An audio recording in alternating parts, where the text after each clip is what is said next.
this video, I'm going to show you how to make a custom rod rack just like this. Now let's get stuck in. Just in the garage here at my place, and I thought I would dedicate a little bit of a space to some tackle.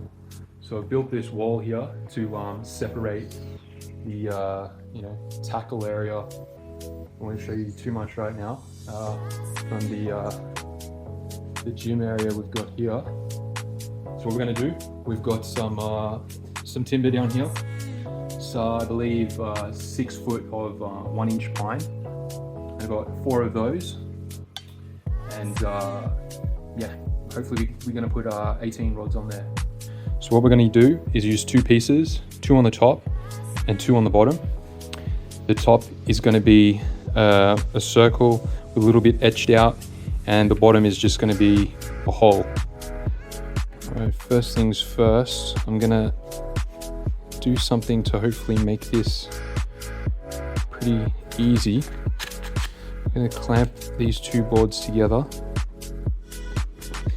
because I'm going to do it in such a way that the lines are going to, the circles rather, are going to line up. Alright, so I'm going to measure this. I believe it's 183 centimeters, just 6 feet, I think that is. Yeah. I've tested some rod and reel combos together to find out what kind of spacing I need, and I think 10 centimeters is pretty optimal. Alright, we'll start by marking the center, 3 foot mark, and then either side of that we'll go 10 centimeters.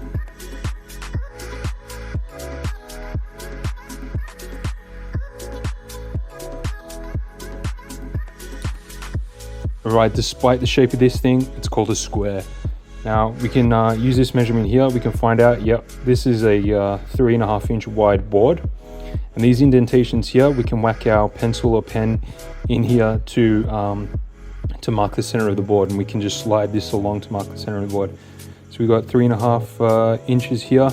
So this is a 1 3/4 inch mark here. So we can just whack our pen in here and slide this along, and that marks your center line.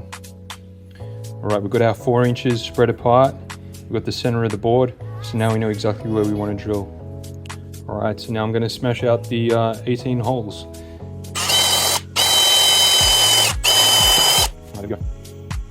Obviously it goes without saying you want to keep the drill as vertical as possible too. Okay, so now we can take off these grips here, and we've got our 2 boards, and they should have all the same holes in them. Alright, I'm going to use a 2-inch hole saw bit here. I don't think there'll be many rods that won't fit into the 2-inch bit, so we'll go 2 inches for the bottom. Screw this bad boy onto the arbor. So I've drilled all my holes for the bottom section now. Well, not all of them. You'll see that I've actually skipped a few. The holes are a little bit kind of looking a little bit too big, so I thought I'll do every second hole for now, see how it goes. Maybe, depending on the spacing, maybe I'll do smaller diameter holes in between these and store some rods just on their own, or maybe I'll just do another rack with the other rods if I need to, if I don't have enough holes. But anyway, in the meantime, we're going to line these 2 up. This is going to be the back. What's going to happen is this is going to go like that, and then this back piece is going to get mounted to the wall. So I'll go assuming that we're going to put another hole here in the future, so we don't interfere with that. I'm going to put pilot holes in between where the 2 holes would be. So we'll put one there, put one there, and so on. Okay, I've got a countersink bit here that's going to make the screw flush when it's in.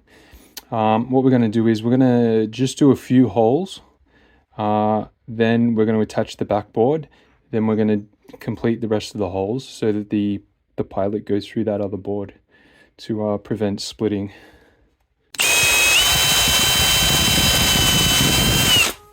Beautiful. There we go.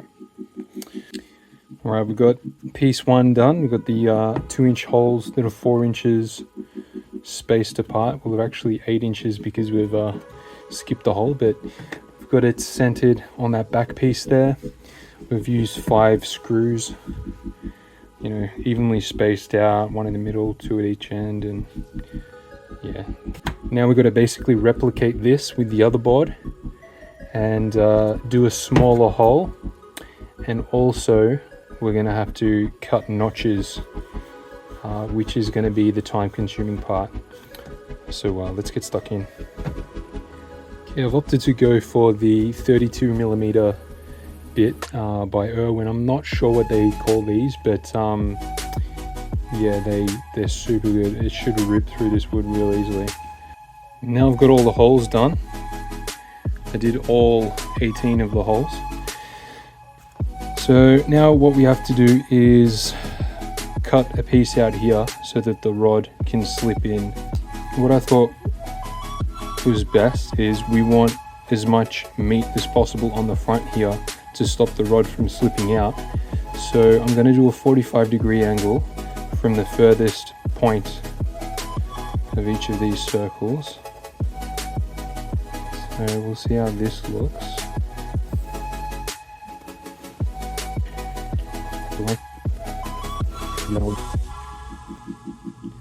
Okay, to be particular, let's imagine our jigsaw bit, the saw piece is 1mm wide. So what we want to do, we want to expose 1mm of this hole to account for the width of the jigsaw piece. Just see a little bit poking out there.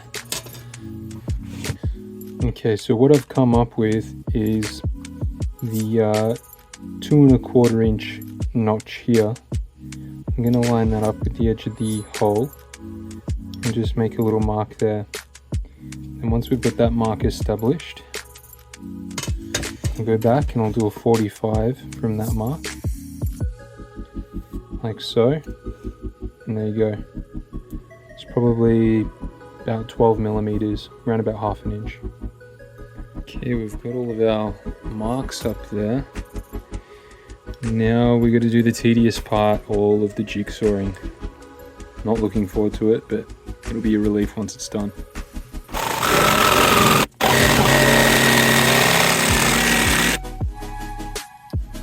Pretty pleased with that. Boom. There you go, that wasn't too bad. That process took about 10 minutes to do, wasn't too bad. I was thinking it'd take a lot longer, but I did notice that the blade would tend to track in towards the end for some reason.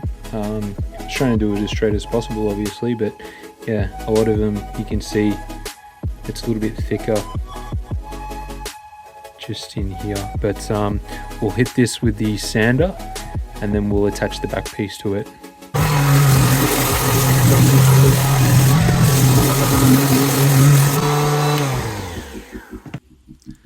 I think it turned out pretty good in the end.